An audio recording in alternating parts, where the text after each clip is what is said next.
میری طبیعت ٹھیک نہیں تھی لیکن کئی دن گزر چکے تھے۔ میری بیوی مجھے اپنے قریب بھی نہیں آنے دیتی تھی۔ وہ کہتی تھی کہ اس کی طبیعت خراب ہے۔ ایک دن میں دفتر میں بیٹھا یہی سوچ رہا تھا کہ آج میں زبردستی کروں گا، آخر وہ میری بیوی ہے، کہیں وہ مجھے کمزور نہ سمجھ لے۔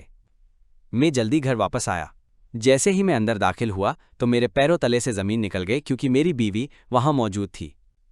شادی کی پہلی رات سے اب تک کے 30 دن میرے لیے کسی عذاب سے کم نہیں تھے۔ میں اندر ہی اندر ایک ایسی جنگ سے تھک چکا تھا جو ہر رات میرے اعصاب کو توڑ دیتی تھی۔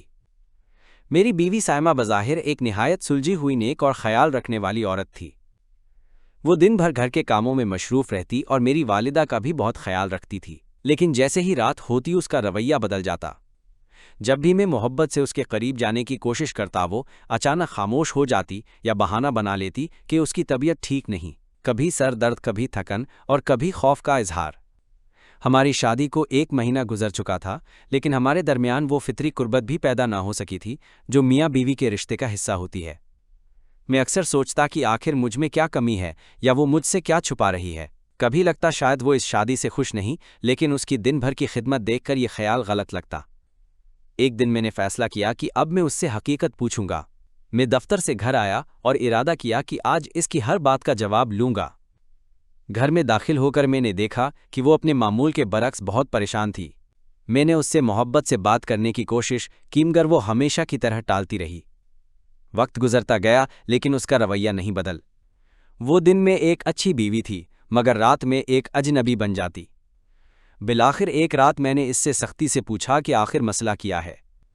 اس نے رو کر کہا کہ اسے وقت چاہیے اور اس کی طبیعت ٹھیک نہیں۔ میں بے بسی اور غصے کے درمیان جھول رہا تھا، ایک طرف محبت تھی اور دوسری طرف مسلسل انکار۔ پھر ایک دن مجھے شک ہوا کہ کہیں وہ مجھ سے کچھ چھپا تو نہیں رہی۔ میں نے اس کی باتیں سننے کی کوشش کی تو حقیقت سامنے آ گئی۔ وہ اپنی والدہ سے فون پر بات کر رہی تھی اور کہہ رہی تھی کہ اس نے مجھے ابھی تک اپنے قریب نہیں آنے دیا اور وہ مجھے تڑپانا چاہتی ہے تاکہ میں اس کی قدر کروں۔ یہ سن کر میرے پیروں تلے سے زمین نکل گئی۔ مجھے ایسا لگا جیسے میں کسی کھیل کا حصہ ہوں۔ میں نے غصے میں اس سے سختی سے بات کی۔ وہ رو پڑی اور معافی مانگنے لگی کہ اس کی ماں نے اسے غلط مشورے دیے تھے۔ وہ کہنے لگی کہ اسے ڈرایا گیا تھا کہ اگر شروع میں وہ نرم پڑ گئی تو میں اس کی قدر نہیں کروں گا۔ میں کچھ دیر خاموش رہا، پھر میں نے اسے کہا کہ شادی میں تیسرے شخص کی کوئی جگہ نہیں ہوتی، چاہے وہ ماں ہی کیوں نہ ہو۔ اس نے سچے دل سے معافی مانگی اور وعدہ کیا کہ آئندہ کسی کے بہکاوے میں نہیں آئے گی۔ وقت کے ساتھ اس کا رویہ بدل گیا، اس کے اندر کا خوف ختم ہو گیا اور ہمارا رشتہ آہستہ آہستہ مضبوط ہونے لگا۔ ہم دونوں نے سیکھ لیا کہ محبت کھیل نہیں ہوتی اور اعتماد ہی کسی بھی رشتے کی اصل بنیاد ہے۔